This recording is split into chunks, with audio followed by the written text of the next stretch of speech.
Hello everybody, Marcos Villegas here, Fight Hub TV Live. I'm going to do a live chat with you guys as well as recap the action over the weekend that happened in both boxing and MMA. I'm going to give you guys a second to go ahead and tune in here with us on our live chat. If you're not already subscribed, go ahead and not subscribe.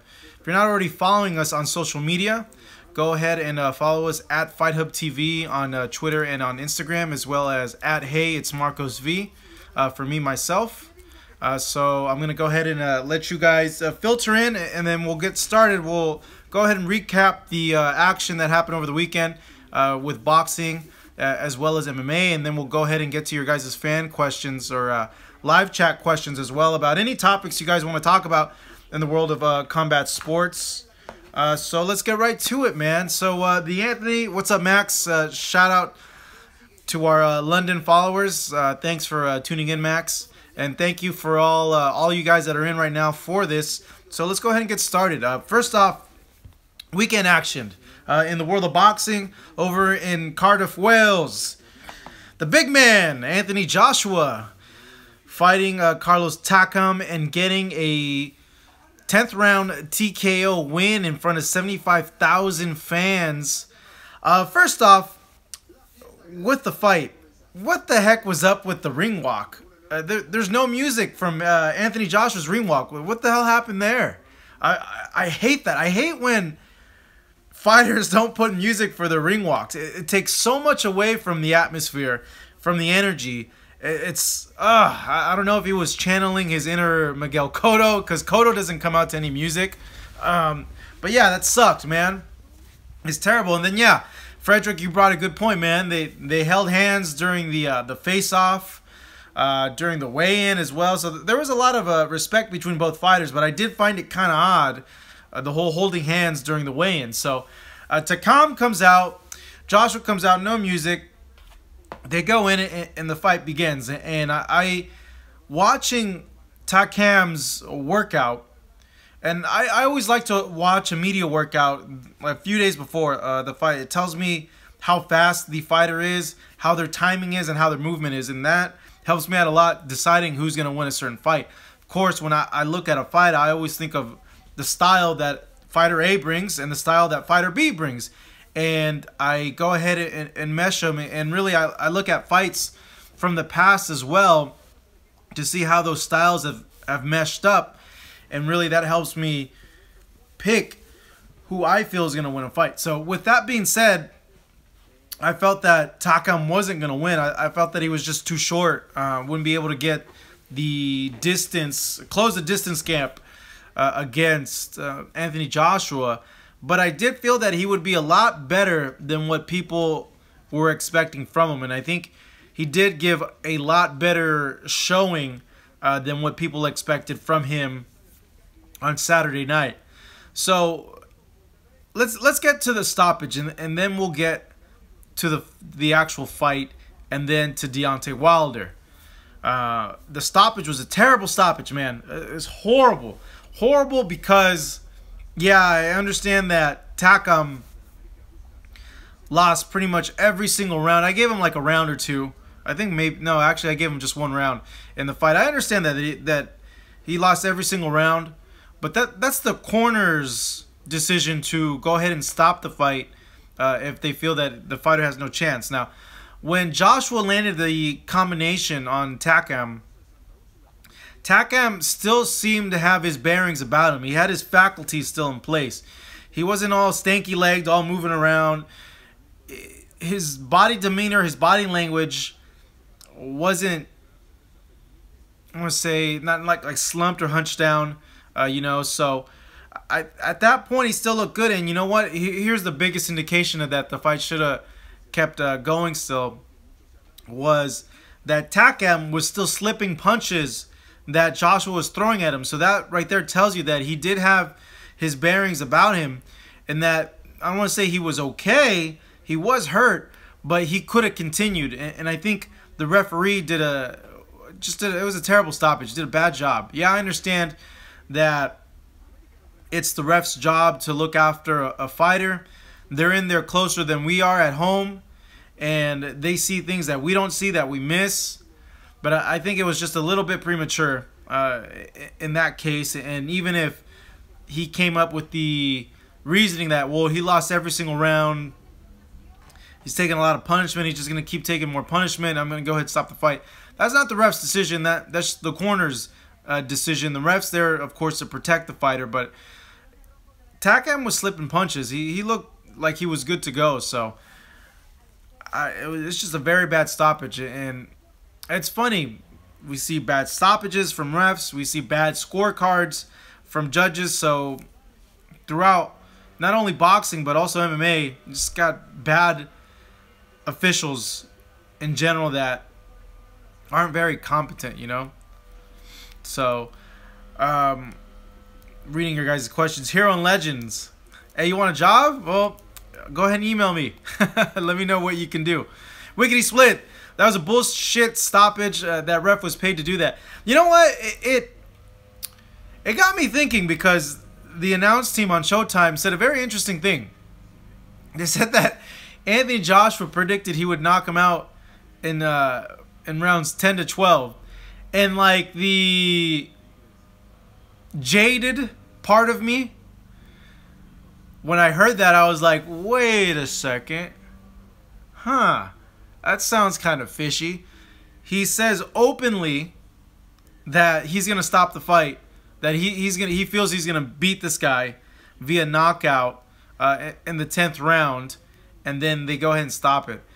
Brian Tierman thinks that it was a good stoppage. He said that his eyes were fucked. Yeah, Takam did have cuts, but they seemed like the cuts were under control. Like the cut man was doing a very good job stopping the cuts at the beginning of the round. And of course, you know, you can't stop a cut from bleeding if you keep getting punched in the face. So thus he continued bleeding. But when Takam would go to the corner and then he would come back out, the cut man did a good job of stopping the blood from flowing. So he go ahead. Sorry, Anthony Joshua goes ahead. Sorry, man. It's Monday, guys. Forgive me. He goes ahead and he wins this fight. And then during the post-fight interview, I kind of got the sense that there's not urgency on his end to make the Deontay Wilder fight. And I felt that I got the sense that Joshua would rather fulfill his mandatories to keep all the belts and then go into a fight with Deontay Wilder. Deontay Wilder, of course, is the WBC heavyweight champion. Joseph Parker, the other heavyweight champion, holds the WBO. When Joshua beat Klitschko, he got a series of belts, but the whole mess up happened with Tyson Fury. Tyson Fury beat Vladimir Klitschko, and then all that stuff with Fury happened, and the belts split off. And that's how we are in the situation that we're in right now. With that being said, I could see Joshua going to a fight with Tyson Fury before I see a fight with Joshua and Deontay Wilder. Given that I think a Tyson Fury fight is a lot bigger fight, it makes more monetary sense to do it at home. And really, Fury was the... And, you know, you could still consider him the man who beat the man, the heavyweight champion of the world, even though he says he's retired. Floor Ritual, this is what he has to say about the cuts. He feels that the cut was wide enough and deep enough. And sure, Takam could handle 12 rounds, but if Takam hurt his eyesight, everyone would blame the ref. Let's not forget, with blood and Vaseline, it's difficult. Not really sure. I don't think you wrote that out right. I think what you're saying that the ref was right to stop the fight because of the cuts, right? Because the cuts look really deep. Is that what you're trying to say? Terrible theory. Okay, let's see here. Yeah, no, I was just thinking, like, in the back of my mind, I'm not saying that's how I think. I'm saying that the jaded part of me, the little guy in the back of my mind that always is cynical, was saying that, you know. So I asked a lot of fans after the fight on our @FightUpTV Instagram page. Take a poll. At this point in time, does Joshua beat Deontay Wilder or vice versa based on this performance. It was split 70-30. 70% Anthony Joshua, 30% Deontay Wilder. Though I did get a few text messages from people based on this performance. They felt that Deontay Wilder could beat Anthony Joshua based on that performance. Here's my take on that. I would still favor Anthony Joshua in a fight with Deontay Wilder, but I could see Deontay Wilder knocking out Anthony Joshua very early in the fight. And I think it's extremely dangerous for Joshua in rounds 1 through 5, I think. And I think the big weapon that Wilder has that would do a lot of damage to Joshua and would have a lot of success, actually, to Joshua, would be the 1-2. And Deontay Wilder has, and I even asked this of people, I believe that Wilder has a lot more power than Anthony Joshua. He has a lot more pop in his punches. And seeing how much success Vladimir Klitschko had with the 1-2s against Anthony Joshua, I think Deontay Wilder could have a lot of success. And honestly, the jab as well. Takam landed a lot of good jabs against Anthony Joshua. And I think if Wilder jabs, shoots his 1-2, moves around, I think Wilder could do a lot better than what people think. And I think if Wilder were to fight Joshua, I would not be surprised if Wilder knocks out Joshua very early on in the fight. The longer it goes, you know what? Longer it goes, who knows? We've seen Deontay Wilder go 12 rounds.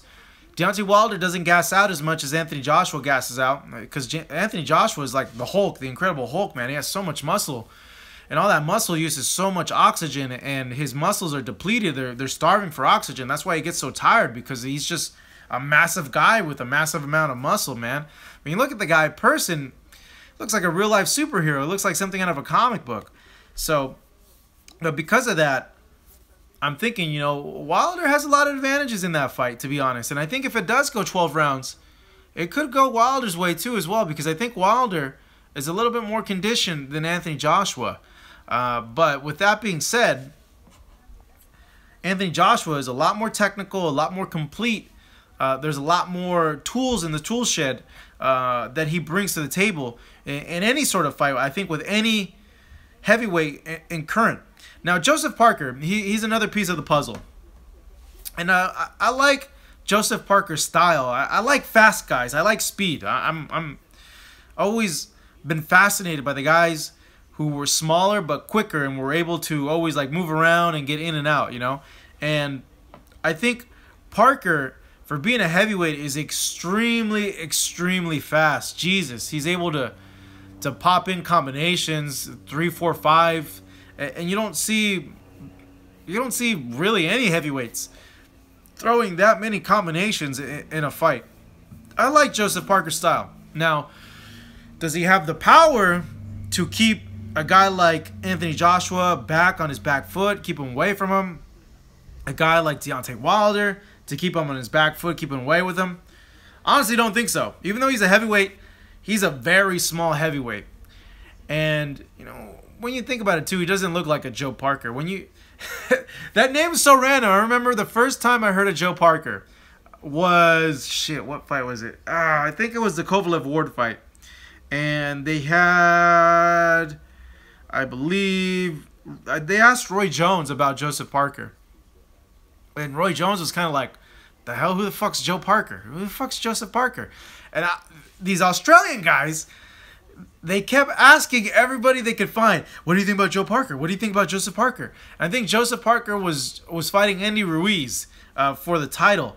And I kept thinking, like, who the fuck is Joe Parker? Why do they keep asking about a Joseph? Fuck is this guy? So I'm thinking, Australian guys asking about Joseph Parker, I'm going to see like a white guy. It's like the great white hope, you know? So I go on BoxRec. I'm looking at Joseph Parker, and I'm like, holy shit, this guy looks like fucking Ray Sefo. I'm like, what the hell? This guy does not look like a Joseph Parker. So that right away like caught me off guard. And then I remember too, so we're in a round table with Lennox Lewis, all right? And there's about 15 of us reporters there, all talking to Lennox Lewis, and we're talking to him about all sorts of stuff. And then here comes the Australian contingent again. And they just keep going out, well, what do you think about Joseph Parker? What do you think about Joseph Parker? And I could tell that Lewis wasn't too familiar with Joseph Parker because he was given like very generic answers. Like, oh yeah, he's good, you know, he's solid, you know, yeah, you know, he's a really good guy. And yeah, you know, he kept saying answers like that, and I'm like, this guy has no idea who the hell Joseph Parker is. So that was my first introduction to Joseph Parker. So I went ahead and did research, and I actually saw the Ruiz fight. And my first impression of him was like, damn, for a heavyweight, he's small, but this dude is really fast, and he has really good combinations. I think he can give a lot of guy problems because of his speed. And I still think he can. Now, can he beat the Deontay Wilders, the Anthony Joshuas of the world? Actually, I would not be surprised if Joseph Parker could beat those guys and could go with the win. Just the speed at heavyweight, you know, that's what made Evander so good, was his movement and his speed, and that was an advantage against these guys that were like lurching forward and stuff like that, you know. So I like the speed that he brings, and I think the speed for the heavyweights is a big advantage that Parker would have against anybody. Now, after the fight, during the post-fight press conference, Wilder's name comes up. Again, it doesn't seem like he's the #1 priority for Team Joshua. Hearn wants Joshua to fight Dylan White. Deontay Wilder says that's an easy fight. You know, at this point, I think what they're trying to do is they're trying to marinate the fight, make it big as possible. Now, is that a mistake or not? Well, it depends on which side of the coin you're at. You know that Anthony Joshua is a lot younger than Deontay Wilder. He has all the momentum in the world. And you have a guy out there in Tyson Fury that you could potentially entice back for a fight. Now, if you look at Tyson Fury and you look at Deontay Wilder, what's a less riskier fight? Well, you would say Tyson Fury because of the inactivity, even though I think it's not. I think it's actually a much more difficult fight against a Tyson Fury than it would be a Deontay Wilder because Tyson Fury movement. For heavyweight, this dude is so fluid, and that's one of the things I liked about Tyson Fury as well. Is you don't see many heavyweights that are as graceful as he is on the feet. And Jello, I'll get to the Lyoto Machida fight. For all you MMA guys, I'll get to the Lyoto Machida fight. I saw the fight last night, and I don't want to touch on it. But back to Tyson Fury. You would think on paper that Fury would be an easier fight, but I don't think he's not. And I think if Fury were to be enticed to come back for a fight against Anthony Joshua, which would be a lot of money, would be worth more business than a Deontay Wilder fight, that he would get back in shape, and that they might underestimate the situation because on paper it looks like it would be an easy fight for Joshua because of the inactivity, but Tyson Fury is a really complicated heavyweight because of the speed and movement, and I think Joshua would be befuddled a little bit because of the movement. And when you saw with Takam, it took Joshua a while because of the head movement and the pace. He was having difficulties with that in the beginnings of that fight in Cardiff Wells. Curious to think, what do you guys think? Do you think that Fury would be a harder fight or an easier fight than Deontay Wilder? I'm going to go ahead and put that out there. I'm going to wait for your guys' responses and let me know what you guys think so we could further discuss that. But like I was saying, the plan, it seems to have Wilder and Joshua fight later in the year, maybe in 2019, which is kind of a bummer, you know, when you think about it. You got to feel for Deontay Wilder, though. He goes to Kush Arcade, thinks it's an easier fight. Easier for who? Easier for Joshua to fight Wilder or easier for Joshua to fight Fury? Let me know. Tyson Fury is not the same man now, says Richard Kerr. Mr. Audrey Skull says, yeah, Fury all day would beat Anthony Joshua. So far, the early consensus is that Tyson Fury would beat Anthony Joshua. I'm going to do a poll on our Instagram and see what the rest of you guys think about that. DMB Bemi thinks that Tyson's just wild and sloppy. He's all over the place. That the work output, he thinks that Fury would frustrate AJ as well. Arthur thinks that Fury's Wilder's easier. Kush Arcade is not a fan of Deontay Wilder. He calls Deontay Wilder a bum. He's not a bum, man. You know, any guy that makes it to the Olympics and wins a medals in the Olympics, has a Siraj Din thinks I'm Joseph Parker's manager. No, man, he has a lot of skills, bro. He has a lot of skills. You could just tell. You could tell when a guy has skills, man. And he has a lot of good movement, moves laterally, throws a lot of combinations, and you don't see a lot of heavyweights doing that right now. Back to God, what was the other guy saying? Oh well. He thinks Wilder would be a bigger fight than Joshua, Ozzy Gillian, at this point. He thinks that Wilder's range and movement will give Joshua huge problems. Richard Kerr thinks that Joshua would have problems, but he thinks he would find a way to beat Tyson Fury. I don't think Fury wanted Fury. He thinks that Fury doesn't want the Joshua fight. Jello thinks Wilder is where he is for good reason. Ozzy thinks it's a tougher fight. I think they're both tough fights, but you got to look at who has the style. How tall is Wilder when you meet him? Wilder's like 6'6" or 6'7", man. Wilder's a big boy. He's a big guy. So when you look at comparing a Wilder fight against Joshua and a Fury fight against Joshua, who would give the guy more problems? You got to see that Anthony Joshua's already faced a guy just as big as Wilder. Not as much power, but just as big and almost as strong in Vladimir Klitschko. And that was a back-and-forth fight. He went life and death with them. And I think, Vladimir has more tools than a Deontay Wilder. Now, of course, Deontay Wilder is rangy. He can move. He has a tremendous, tremendous straight right hand. So you got to think of that. Okay, how would Joshua handle that? He's already seen a lot of those things in previous fights. Now you go with a guy like Tyson Fury, who's just as tall, not as rangy as a Deontay Wilder in terms of his reach, but Fury's extremely awkward, has weird timing, he's extremely mobile on his feet, and he has these weird herky-jerky movements. He's just very difficult to time.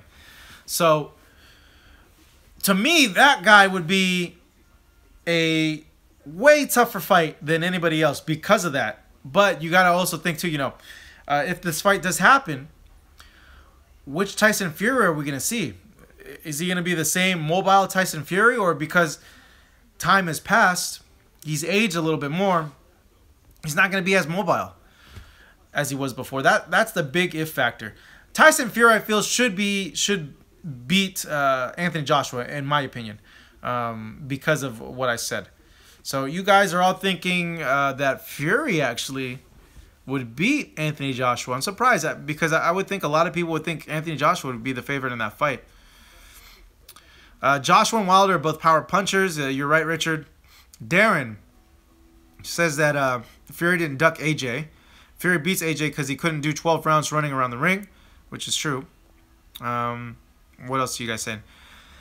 DMB, Bemi, man, some of your guys' names I don't know how to pronounce. Says that Fury's a frustrating fight for anybody. Gary agrees with me. Fury would probably come back for the money, says Mr. O'Driscoll. Ozzy thinks it's a tougher fight because of Fury's age and inactivity. Etch Gamers, what's up, man? Hello. Jello says that AJ starts really slow, capitalizing on body shots early, and could have a huge payoff later in the match. That's the thing. If Fury moves around and he can't hit the body, that goes out the window, Nole Austin feels that Wilder or Joshua would destroy Tyson Fury at this point. I don't know if I agree with that, man. I think a in-shape Tyson Fury beats both those guys. Fury grab and hold a dirty fight, says Hero and Legend. Mrs. Kump. I don't know if I said that right, but Fury, Wilder, and Joshua are all elite boxers and the best three in the division. If we see any two of them meet in 2018, it will be epic. I do agree. I hope they do go ahead and face each other. You cannot beat Joshua just by being awkward. That's true, Richard, but if you use speed, can box, can pop that jab, and move around, you can beat Anthony Joshua. And on a side note, man, my allergies are fucking me up right now. Let's see here. Excuse me, guys. I got to blow my nose. These allergies are killing me right now, man. I live in California, and just the past week, these allergies have been really, really bad. Excuse me. I'm going to blow my nose, and it's going to sound really, really gross, but excuse me. Okay. Sorry about that, guys. All right. So let's yeah, big time for Benadryl and something other drugs too. Mayara Rune is asking about Fedor's next fight. I have no idea. I think Fedor should retire. It makes me sad to see Fedor every time he fights, because you get this picture of Fedor, and the picture of Fedor that I have in my mind is the Fedor of Pride, the Fedor that just had speed and power combination that just knocking people out, and it was so devastating and so quick. And then you see Fedor losing to a guy like Matt Mitrione, Werdum, Bigfoot Silva, Hendo. God, he got his ass kicked in a fight in Brazil or Russia against a Brazilian, Maldonado. So yeah, Fedor definitely needs to retire, man. He's seen his better days. Just the timing's just not there anymore for Fedor, and he can't take the punches like he used to. It's sad to see like a fighter digress like that in any sport, especially when they were as dominant as they were in their prime. You know, it's like if you watch Sergio Martinez and his ascent and saw how sensational that guy was. Just his timing, his rhythm, his ability to slip punches, the ability to move in and out. And he was getting spectacular knockouts. And then you go to the Cotto fight where he's knocked down 3 times in 1 round. He had no knees. His knees were gone. It's just sad. That's like the last image that you have of those fighters. And it's just a sad thing to see them go.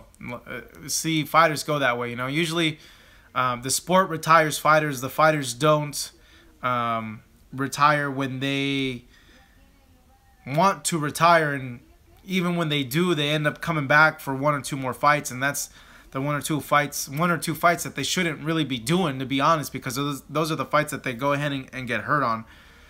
So you know, I really think that Fedor's team, Scott Coker, the guys at Bellator, should tell Fedor, you know, he's seen his better days. I don't think that they should allow him to fight anymore, because you can't be getting knocked out like that consecutively in fights. Every single fight he's had in the last few years, he's gotten hurt or knocked out. It's bad. The chin just can't take what it used to be able to, and people were never able to land those punches on Fedor before, and now they're able to land it. And it all started with that Werdum fight. And yeah, you could call it a lucky punch.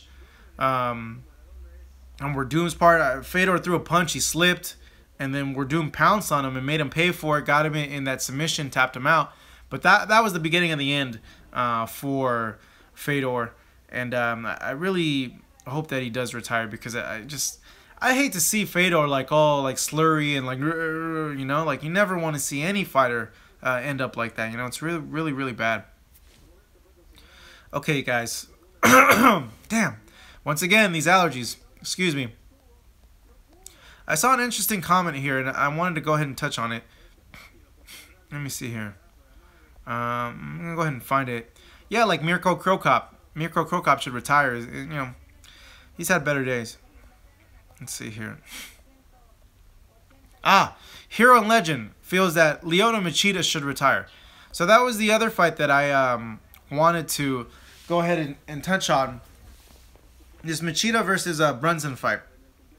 I saw it last night. Didn't see it live, but I saw it last night.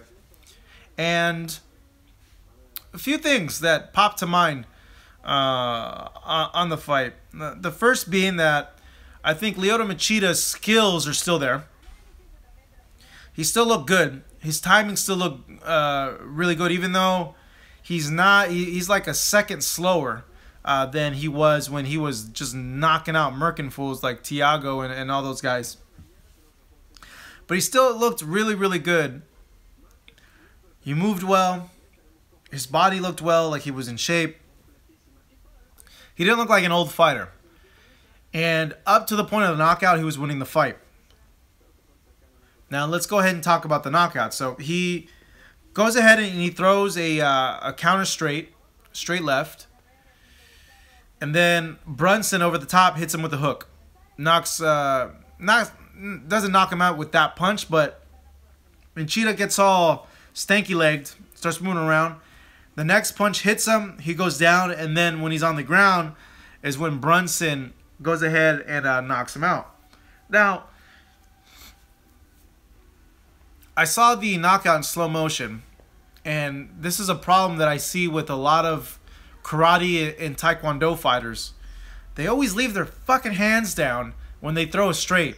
If you guys ever look at these guys, they always leave their hands down. It's part of their style, and I think they're fundamentally at a disadvantage because that's part of their technique for that style.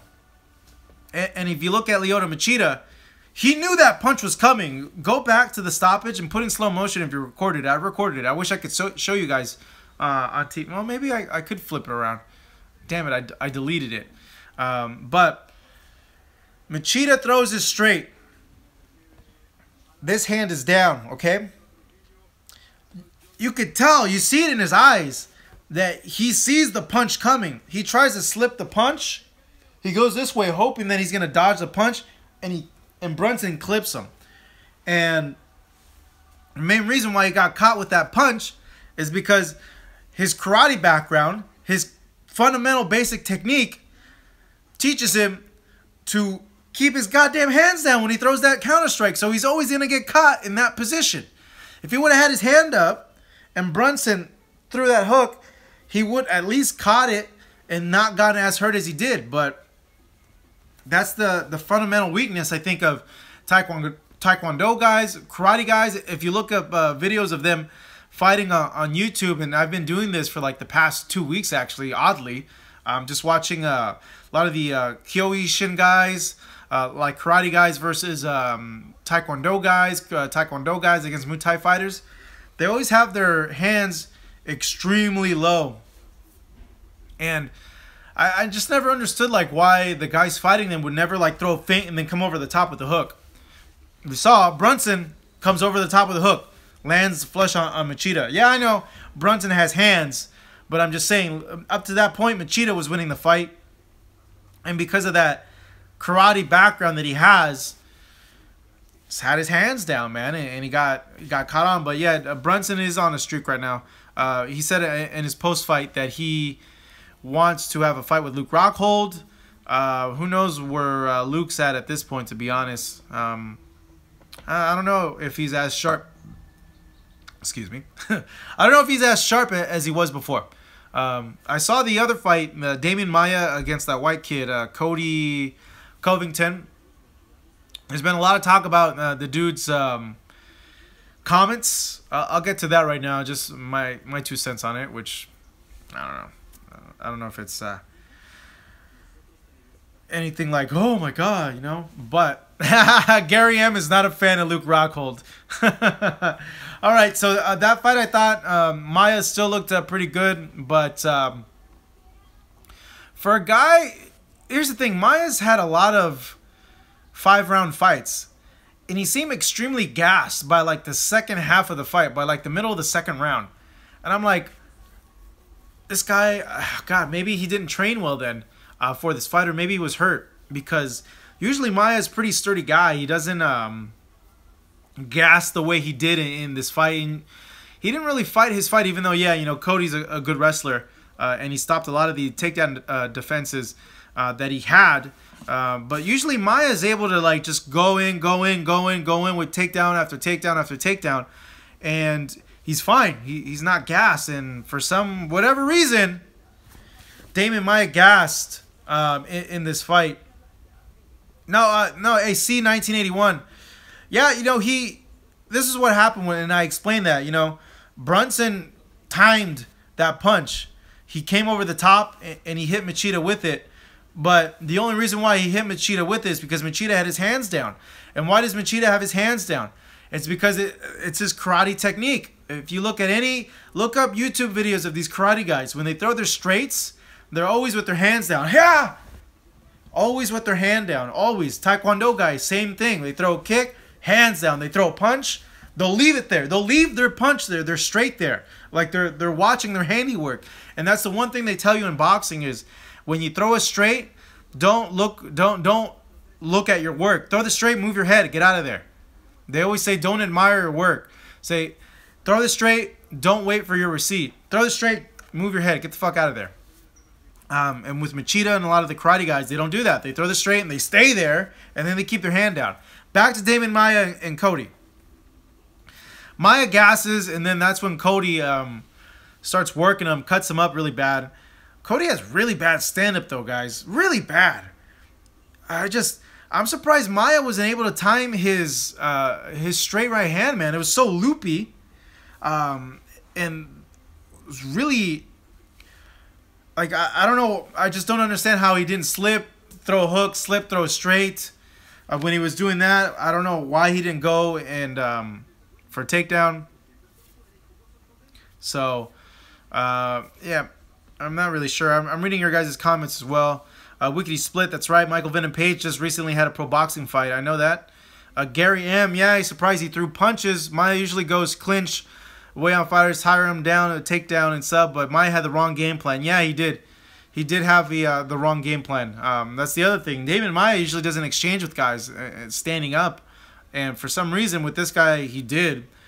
Maybe it's because of all the trash that he was talking the week before in the buildup of the fight. Could be that, or maybe it was that he felt that he could time Cody. And could land punches, but just couldn't do it. Maybe he got tired because of that. I was just very surprised. Cody's he leaves himself to so many counter punches. Especially, you could see that looping right coming, like it's like in slow motion. You could see it coming. I just don't know why he didn't slip, go for a takedown, slip, throw a counter punch, or feint, wait for it to come, slip under, go for a takedown.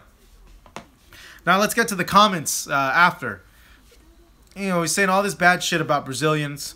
It's not going to go over well, given that the fight is in Brazil, in Sao Paulo. Gets booed, gets threatened backstage. He has teammates that are Brazilian. They're all pissed off at him. I don't know. I think he's trying to just make this bad boy image. He's just trying to, you know, go the route of Conor McGregor. Just be the heel. Be a fighter that people want to see fight, not because they want to see his skills, but because they want to see him get his ass kicked so bad. I think that's the route that he's trying to go. And, hey, you know, for some people it works. For some people it doesn't. If he keeps doing that, he's going to get a lot of people that are going to want to watch him fight, hoping for him to lose. So... we'll see what happens with that. I'm not sure. From what I saw in his performance, I wasn't really too impressed with what he showed in there, to be honest. I think that he's really raw at this point. Very rudimentary. And any good fighter that has a good sense of timing is going to catch him really, really bad and put him away if he's as predictable as he is in his striking. All right. Let's go ahead and read some of your guys' comments. We'll get to a bit of your Q&A right now. Richard Kerr doesn't get pumped as much as he was before with UFC stars. Hey, big fight this week. GSP versus Michael Bisping. Deontay Wilder versus bermane Stiverne. Completely forgot about that, guys. Hey, if you don't get hyped over MMA fighters like you used to, get hyped for GSP. Do you get hyped for GSP? I want to watch that fight. I have a wedding to go to, but I'm going to find a way to stream it somehow. And we'll see, man. I got a lot of questions. About George St-Pierre. We'll see where he's at. We'll see what he has to bring to the table. We'll see what those 3 years did to him being away. Wow, you know, I want to see if GSP can take Bisping down and keep him there. If his size is going to play a factor in that, if Bisping's going to be just too big, too active, the pace too much for George St-Pierre, can't St-Pierre take the power of Bisping? Can he take the pace? Is he going to show any ring rust? Is he the same fighter that he was before? There's a lot of questions coming into that fight. Usually a good big man beats a good little man, unless a good little man has a lot of speed. Thing with George was never a fast fighter. He was always a guy that would take you down and hold you there because he had the freaking I can't say it, blank strength, because I know I'll get in trouble. But with this fight, you know, Bisping being the bigger guy. The other thing that I find interesting that kind of came to my mind is when we were seeing a lot of these videos of George and Bisping face to face with each other, and Bisping getting in the face of George St-Pierre, the mental warfare that's going on between the two fighters. And I think mentally Bisping has a way of getting under. Yeah, Wickedy, blank strength. I can't say the word, I'll get in trouble.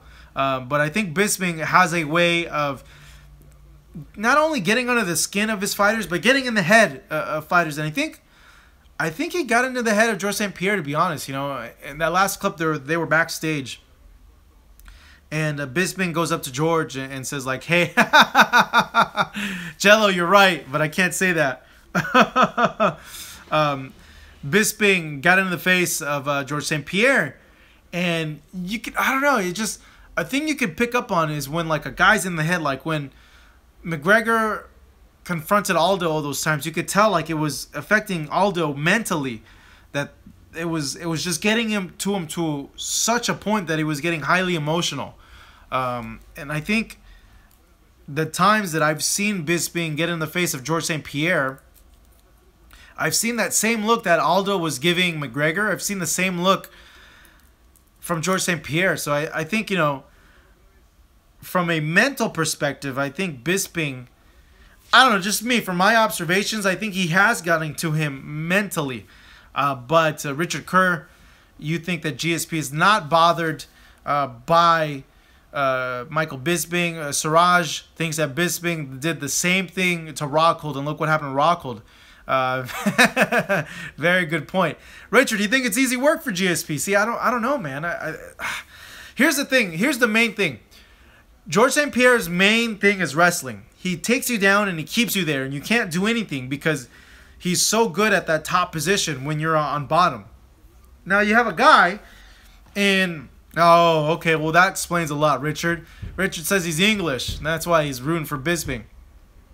But what I was saying though too is Bisping's main thing is, and what he's always been known to have, really excellent takedown defense. You can take him down, but he's so slippery, or he's able to pop up right away. Now, given George is going to be taking down a bigger guy who's naturally more stronger than him, is he going to be able to keep him down? That's my real question. And given, okay, you already have a guy that's bigger than you, and he's excellent at parrying takedowns. He's excellent at, if you do take him down, scrambling and getting up. It just makes me think like, wow, man, that's a real tough tough challenge for a George St-Pierre. I don't think they'll grease up GSP. I think they've told the officials to look out for that. I don't think they'll do Vaseline on him. Deontay Wilder fights Bermane Stiverne this weekend in a rematch from their fight 2 years ago. You know, I'm not too excited, but you can't blame Deontay Wilder. He was going to go ahead and have a fight with Alexander Povetkin. Povetkin gets popped for steroids. And then Povetkin still fights. That's the trippy thing, man. I don't know how they allowed that guy to still fight even after he got popped with steroids. He knocked some poor guy out, man. And then Wilder has his fight with Luis Ortiz. Luis Ortiz fails his drug test, though. Ortiz's team says that it was I believe, a blood pressure medicine that he needs to have for his heart. Others have said that that certain drug is used as a masking agent for PEDs. So this is how we got to this situation that we're at now with Deontay Wilder facing Bermane Stiverne. Wilder says if he loses this fight, he'll retire and we might see him in the UFC. So we'll see what happens. I think that Deontay Wilder will win the fight. I think he'll win it. He'll stop Bermane Stiverne, I believe. Gary would rather watch a fight in a pub than watch this Wilder versus Stiverne fight. But I think Wilder will beat Stiverne again. I don't think it'll go decision, though. I think he'll get him by knockout. Stiverne hasn't been very active. Yeah, he's been training, but you got to be active. Iron sharpens iron. You got to have fights in order to stay sharp. It's been quite a while since he's had his last fight. And I think Wilder coming into this fight is in his prime, even more so than the first fight with bermane Stiverne. I think he has such more confidence in himself, in his skills, and a greater belief in himself. But the only thing that had me kind of worried about Deontay Wilder, they had a teleconference call, which we have on youtube.com/FightHub, in which Wilder said that it's just been so disheartening having to go through what he's gone through the past year with getting fights that he wants to fight, that fans have told him that he was scared to get, and he goes and he gets those fights, and then he gets these occurrences with PEDs with his other fighters, and I don't know, he just seemed very out of it. Mentally he wasn't there. Mentally he was all over the place, that he was very vulnerable because of everything that happened. And even though he said that he was he felt great, that he's been training very hard, that he's in the best shape of his life, I got the impression that mentally he might not be there in terms of everything that's happened, that mentally he's just not in a good place. Listen to the teleconference call again and let me know what you think. And let me know if you get that from him, because it seemed that he's fed up with boxing, that he's frustrated, that he's like, man, why does it keep happening to me? He's just doesn't seem super focused on that aspect. So these allergies are killing me, guys. Okay, let's go ahead and open it up to Q&A questions now. Though UFC 217 is super stacked, you got Joanna Jacendric going up against Rose Namajunas. I think Joanna is going to be too much for Rose, but if there's one girl that's going to beat her, well, no, that's not. Let me rephrase that. I could see Rose winning. Rose has very underrated skills, and she's pulled upsets like this before. She's a good, solid little fighter. But I think at this point, just Joanna's just too much for her. But I can see Rose winning the fight. Now, the Cody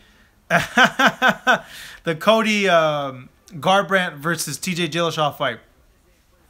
Pretty much this is the same fight as Dominic Cruz against Cody Garbrandt, to be honest. Dillashaw and Dominic Cruz have very similar styles. So when you're watching that first fight with Cody and Dominic Cruz, what did Cody make Dominic Cruz do that he normally never lets anyone do? Dominic Cruz, instead of being the guy that moves around, moves in circles, forces you to come to him, Cody made Dominic come to him. And Cody fought a very good fight. He was the counterpuncher in that fight. He waited for Dominic to come in with his combination, with his punches, and he just stayed in the pocket and landed punches. Perfect game plan, won in the fight. TJ has a very similar style to Cody. If Cody approaches this fight the same way he did the Dominic Cruz fight, with a bit more adjustments for TJ, because they have different attributes as fighters, he should win the fight. Same thing. Just waiting, being the counterpuncher, waiting for TJ to come in, timing him when he comes in and out, timing him with punches, he should win the fight. Siraj thinks that Cody has the mental age of 4. Why do you think that, bro? What's up with that? Johnny Hendricks. Johnny Hendricks. Ah, man. What happened to Johnny Hendricks, guys? Jeez. I look at the guy and I'm just like, geez, man, what happened to you? What happened? And then a lot of people would be like, well, Marcos, they actually started testing quite stringently, and you look at his body before they were testing and now after they're testing, well, that'll tell you everything right there. Jello, you saw it happen. See? I love you guys. You guys are funny. All right, live questions. Come on. Let's go. What do you think of Josh Pretty Boy Kelly? I've never heard of him. Who is he? Let me know what's up with him. All right, the other questions here.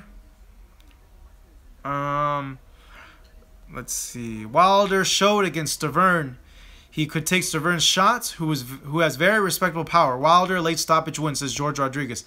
I agree, and can you mod me, please? The new Sirs 99. No. It's a good point, George. And in that fight, too, Deontay Wilder showed that he can go 12 rounds. A lot of people were doubting that he had a gas tank. They were doubting that he could go a full 12 rounds. And in that first fight with Stiverne, he showed that he can go a full 12 rounds. Though I do expect Deontay Wilder to have an easier time with Stiverne. He's just been more active, and I think Wilder at this point is so much more in his prime than Stiverne. Jello, have you heard about Lyoto threatening Colby backstage? Yeah, I did. I don't know what was said or anything like that. I know he apologized about his comments, but I heard from people that was like a half-ass apology. They were like, "Oh, really, dude?" So we'll see what happens to him. He might end up being like a Chael Sonnen, you know, the guy that you love to hate. And trust me, Chael Sonnen, Brazil, those guys hate him over there. Deontay Wilder got big heart, says Richard Kerr. Gary M. Katie Taylor. Yeah, man, I've never seen a girl hit the pads like Katie Taylor. I remember the first freaking time I saw pad work of Katie Taylor, my first thought was, holy shit, how is it a girl can hit like this? I've never seen a girl throw combinations like this. What the fuck? That was my first initial impression of Katie Taylor when I saw her doing the mitt work. She's at 130. There's a lot of fights there for her. I know they're building up a fight between her and Michaela Mayer. And, you know, I just don't see Katie Taylor getting beat by anybody, to be honest. She's going to be very dominant for a very, very long time. Cribs, 88G. Wilder Joshua would be a good fight. Yes, we talked about that earlier in the live chat. Hero and Legend. Just send me a DM on Instagram, all right? At Hey, it's Marcos V. Wickedy split. You're funny, Wickedy. Yeah, Ronda did actually look good on the mitts. She did look good on the mitts. The thing with Ronda was, I don't think they gave her a false sense of confidence in her striking. And I think they went away from what got her to the dance, which was her judo and her ground game. And she fell in love with her hands. And I think all the talk about how great she was on the mitts and sparring, how her coach Edmund was saying that she was knocking down professional women boxers who were world champions. I think it gave her a false sense of confidence in her striking, that when it got to somebody who had better striking than her, she did not know what to do. And I know that it's like a running joke with a lot of you guys, a lot of fans, the whole head movement thing. But honestly, Ronda didn't have a lot of head movement, to be honest. You know, when you look at her throwing the combinations, she'll throw the combination and she'll keep her head there. She's not moving her head.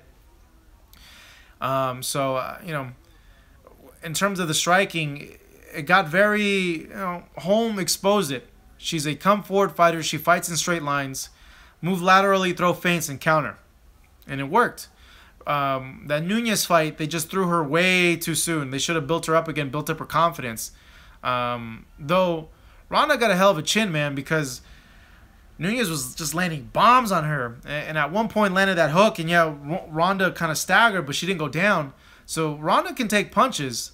It's just, I think they threw her into that fight, and they shouldn't have. They should have built her confidence back up, had her have one or two tune-up fights, and then got into a big fight like she did against Amanda Nunes. I think they really did Ronda a big disservice, and they could have gotten a lot more out of her also as well. She would still be fighting now if they would have been careful with that situation. And now, it seems that the desire's not there. She's still really young. I'd still love to see Ronda come back and fight. I think she still beats a lot of people. And if she just practices on other things like moving the head, fighting offline, lateral movement, feinting, and focusing more on her judo and her ground, she'd have a lot more success. All right. More fan questions. Someone responded in Russian. I can't read Russian. Conor copied Mayweather. Says Jello, how so, bro? I want to know. Wickedy Split is sad talking about Ronda Rousey. He loves Ronda. Ozzy Guillon. This is what he says about trash talking fighters. He says that he actually doesn't like these fighters all of a sudden becoming big trash talkers. Some of it seems too forced, trying to follow the success of Conor. And yeah, you can tell when it's forced because it just doesn't come naturally when they're talking with a lot of the guys. And yeah, I think with like Cody, you could see it it seems like it's unnatural, but like you could tell that he's slowly growing into it, you know? It's kind of an odd thing to say. Bob Smith. What's up, Bob? What up, man? Yeah, I've been told that, but he's a lot richer than I am, which makes me sad, you know. Cody is illegal. Yeah, I had a Fire Stick, and doesn't really work anymore. It sucks. Kevin Lee, another guy that talks a lot. Very, very true, but Kevin, it comes out more natural with him when he does talk than some of these other guys as well. Let's see here. Gary M says she got lit up like a Christmas tree, but she be back. Dana rode her. Guys. Who is the man in the light heavyweight division after Ward retire? I reckon it's Dimitri Bivol. It could be him, or it can be a guy that a lot of people have talked about. That a lot of people already want to see him in a fight with Kovalev, with Adonis Stevenson. A guy who's undefeated, who has crazy power in his fists, and that guy is Beterbiev. Arthur Beterbiev. I think he's the guy now to look at in the 175-pound division in boxing. Dude has excellent, well-rounded skills, power in both hands, and not only power, he has scary one-punch power.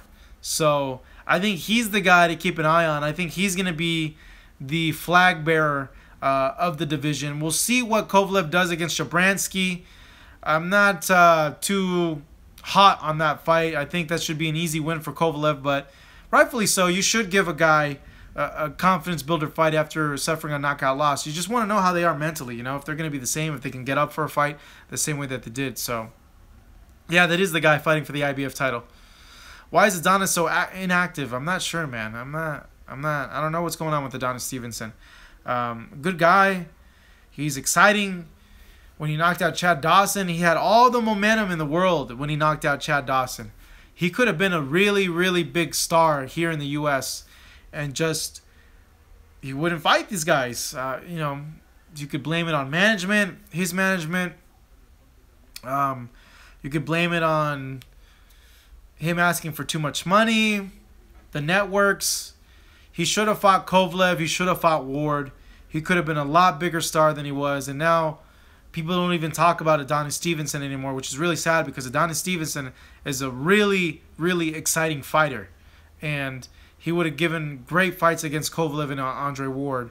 And I think the Kovalev fight, he had a good shot of winning. Against Andre Ward, I think Andre Ward was just way too technical for anybody. But it's a real shame. It should be a case study in mismanagement. What not to do with your fighter. And he just the management team made him irrelevant now in boxing. You know, no one talks about Adonis Stevenson anymore. And he had so much momentum, so much hype on him. And then, you know, what happened, you know. Yeah, Richard, I agree. He's just bad management, you know. Yeah, exactly, Wickedy. Where is Stevenson? Where is he? And no one knows. All right, guys. We're coming at around the hour mark.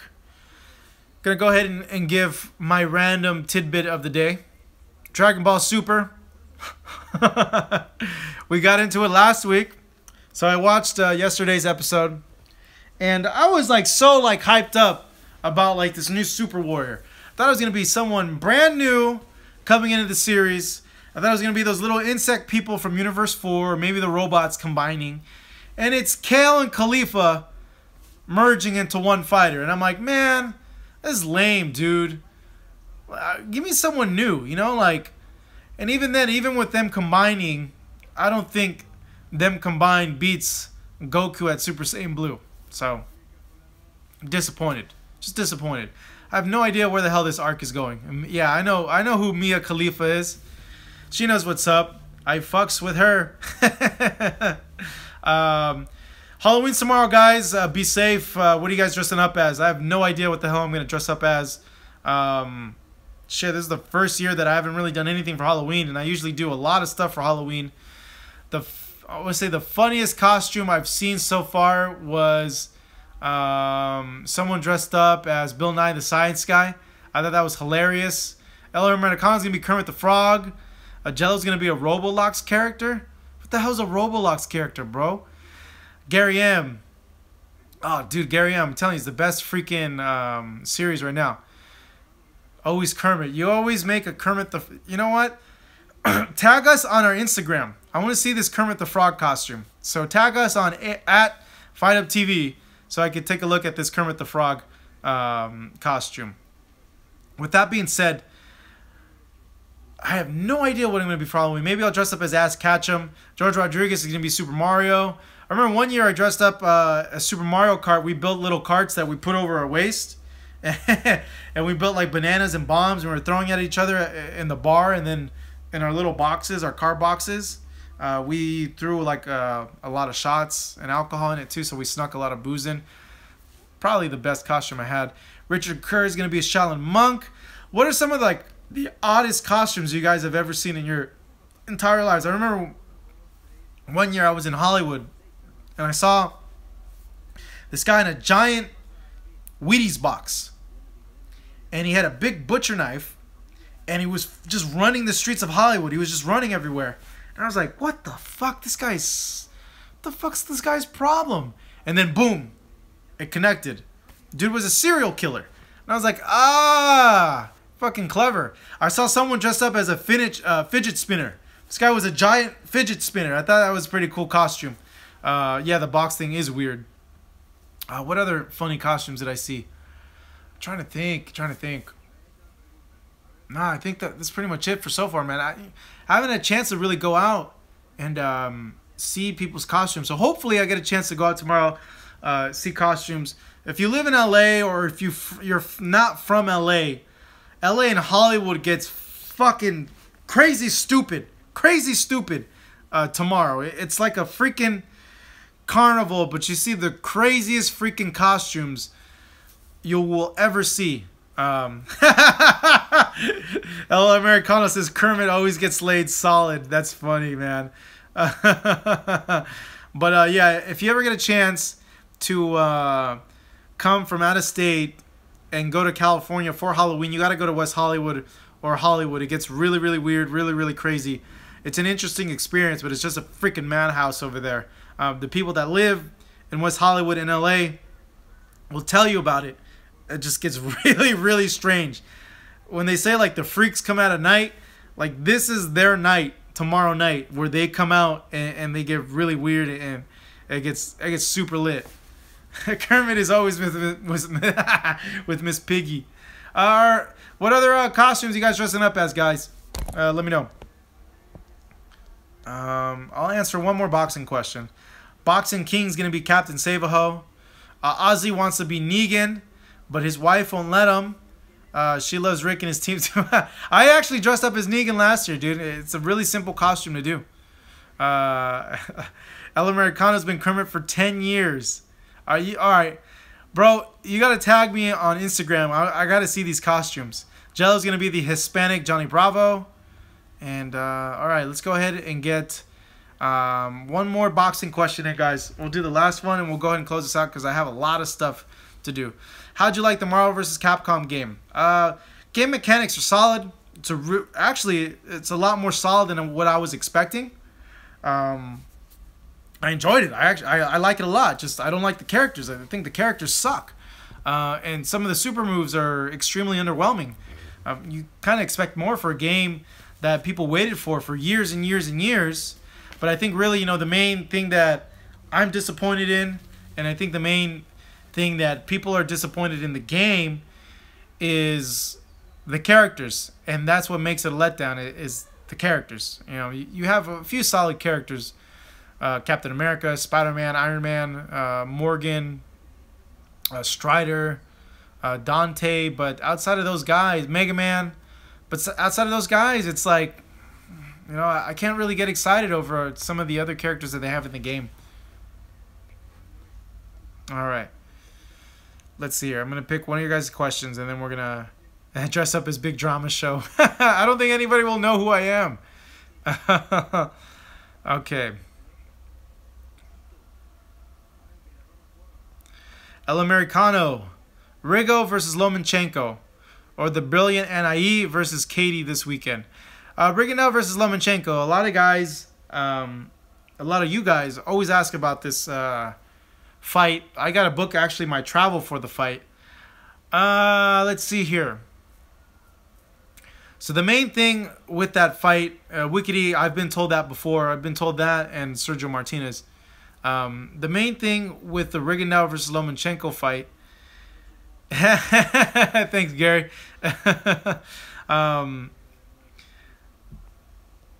Lomachenko might be too big. That's what everybody keeps saying. Is size is going to be so much of a factor in this fight. And I really started thinking about the size factor. And when you look at it, Lomachenko is not a big 130-pounder. He's still more a natural featherweight. Though, he's adjusted well to 130 pounds. He's taken punches from guys at 130 pounds really, really well.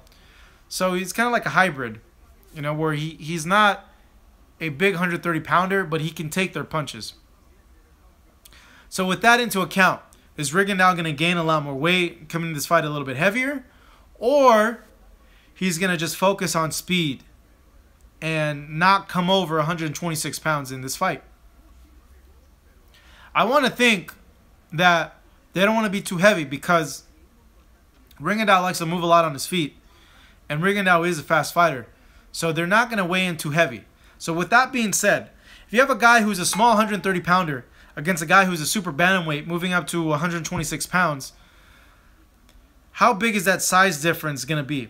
Is it really that big of a thing? We'll find out. The more I think of it, the more I don't think the size is that big of a thing, because Lomachenko is a small 130-pounder. But with that being said, because he's felt bigger guys' punches before, I think Lomachenko will take these Rigondeaux punches like it's nothing. Now, you look at skills. Both have gold medals. Both had just fantastic prodigy-like amateur careers. The Lomachenko only lost one time in the amateurs, and he avenged that loss. So you can make the argument that Lomachenko was a better amateur than Rigondeaux. It's going to be a highly tactical match. It's going to be Lomachenko moving forward, Rigondeaux moving around, Lomachenko trying to cut the ring, setting up traps, and I don't know. See, I don't think Rigondeaux is unless Rigondeaux is so much better than what we're giving him credit for, so much more accurate than what we're giving him credit for, that he's able to land these straights, these hooks that stops Lomachenko from moving forward and cutting him off. Unless we're just completely wrong about Guillermo Rigondeaux. Hold on one second. I've got to block the hater here. Okay. That we're not giving him enough credit for the skills that he has. And unless that's the case, I see it where just Rigondeaux doesn't throw enough punches to win the fight against a very highly active, volume-punching Lomachenko who's just as good. We'll see what happens. It'll probably go to the decision. I don't think we'll get a knockout in the fight. You guys are funny with your questions. I think it will go to the decision. It could end up being a weird decision, given what we saw with Canelo Golovkin, where it's really the preference of the judges what they're looking for. We could see a split decision where we see a judge likes that Lomachenko came forward, threw a lot of punches, and the other guy likes Rigondeaux moving around, pot-shotting, and landing the better quality punches. It's going to be like that. So we'll see. I do think that Lomachenko will win a split decision. A hard-fought split decision. Unless we are entirely wrong about Guillermo Rigondeaux, and he's a lot better than what we give him credit for. And this could be the performance that really shows how freaking good Guillermo Rigondeaux is. He needs this fight more than anything. Lomachenko as well, but I think Rigondeaux needs this fight more than Lomachenko to show people, to knock at the door and be like, hey, I'm here, I finally arrived, give me my just due, give me my credit. Rigo is 146 years old. Alright guys, I gotta get to work. I gotta work on a bunch of stuff. So thank you guys for joining us over here at the live chat. Go ahead and follow us at Hey It's Marcos V. Me, my personal Instagram at FightUpTV for Twitter and Instagram at Hey Marcos V is also my Twitter as well. And a big week this week. We got the Stiverne fight week. We'll have content there. We'll get some clips also from the UFC fight week as well in New York. So thank you guys so much for tuning in. Be safe today, but more importantly, be safe tomorrow night. Is Halloween. A lot of crazies out there, so just be cool and be safe. Take care of yourselves, guys, and go ahead and follow us. Go ahead and spread. Oh, man, that's too bad, Harvey. Apologize, bro. We're about to end it. We've been on for 72 minutes already. Yeah, the freaks do come out at night.